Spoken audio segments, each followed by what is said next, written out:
As the chair of the Chamber of Commerce for really the second half of 2020, what I'm most proud of is that we were still able to provide the programs to our membership, even if they did happen to be delivered differently than in the past.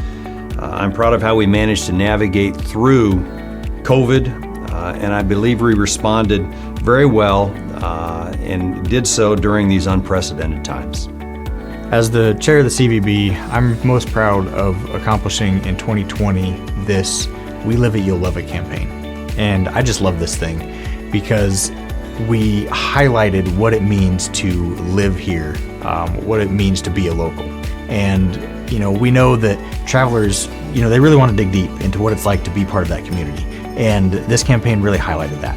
It was really neat to see that, we reached 1.5 million people. We targeted communities like Chicago and Madison, and, it was a really successful campaign.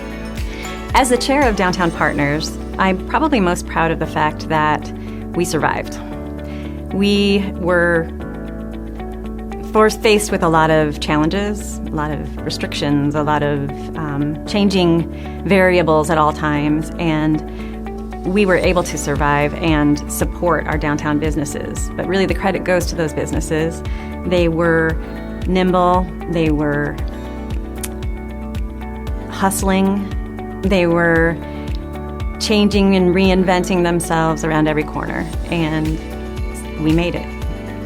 As the chair of economic development, I'm really most proud of working with a company that was in California that is now relocating to West Burlington into the Raider building, which we've been excited about trying to sell, which that's in process now. But it's a deep root irrigation system. The style, the effort that this company is putting forward is very, very unique and pretty exciting to have that right here in our region. So that's really something I'm proud of. As I see the top accomplishments for the Chamber in 2020, I really think of four things. First and foremost, we finished the year in the black.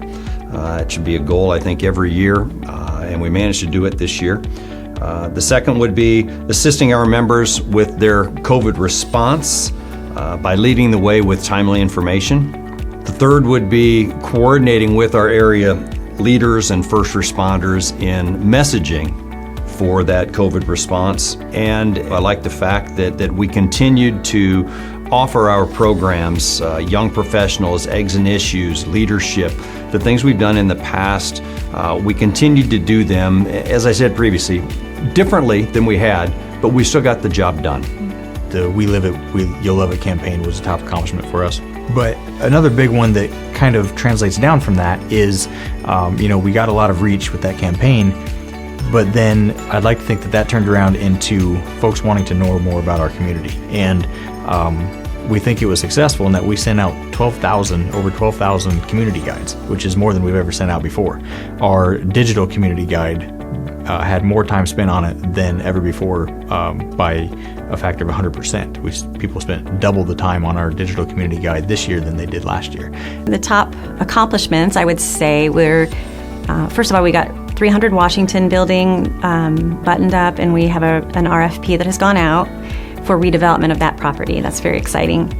We had a Main Street Challenge grant that one of our businesses received. You'll see that on Jefferson Street, or you probably have seen that on Jefferson Street.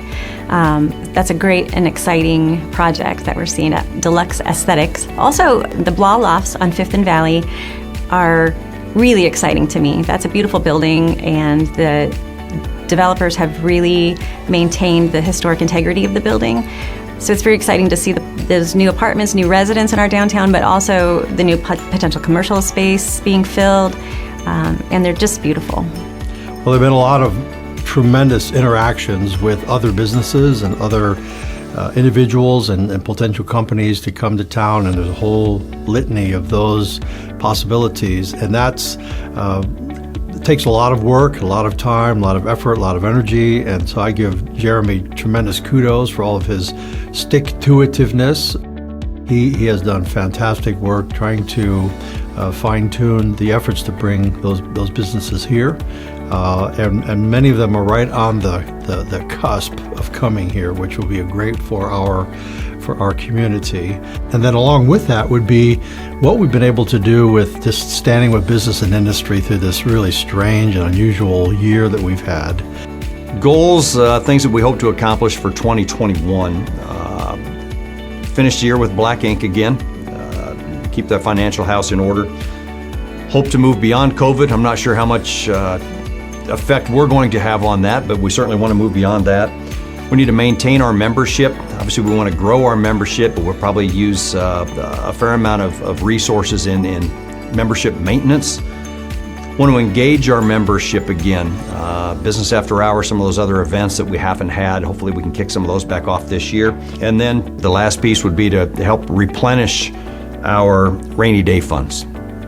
In 2021, we hope to accomplish a couple different things. Above all, we want to really support our tourism community, the hotels, the amenities, the attractions that we have, and the folks that manage those and lead those, and those that are on the forefront of the tourism industry here. We want to make sure that we're there to support them, because we know that, at some point there's going to be an increase in their desire to travel, and we really think Burlington's going to be, the greater Burlington area is going to be front of mind. And so we're going to double down on our marketing. We had great success with this We Live It, You'll Love It campaign, and learned a lot from that. And so as people get more comfortable traveling around and looking forward to, getting out there and visiting communities like ours, we want to make sure that we get the information in front of them that they need to know, that, they see this type of stuff and be like, man, that's where I want to go. Well, aren't we all looking forward to 2021? What I hope is that we can continue to reinvent ourselves. We were changing and reinventing ourselves in 2020 for negative reasons. But now we have the opportunity to really recreate and build on those new changes that we had. So I think what's most exciting is we're going to come out of this downturn and this pandemic, and we're going to be able to go into next fall and next winter with a lot of excitement and enthusiasm, and feeling like we are back to normal, but also new. We're saddened by the fact that ABB they're closing their doors, and that's really disappointing, and that's going to impact 400 employees and their families, and that's a hard thing. So nothing more we can do to stop that from happening, but we can continue with our looking for other businesses, other industries that might be able to occupy that space. And so we're making that one of our goals for this next year, or for 2021. And then along with that, the working with the school systems, whether it's the K-12s or the community college, Southeastern, or Iowa Wesleyan, along with our businesses, to re-engage in our efforts with the talent pipeline, to get kids and students understanding what the opportunities are and better preparation for them as they move forward, and be able to get the education training they need to be able to move into one of these particular businesses or job opportunities. Those are some important goals, I think, that we have for this coming year, 2021.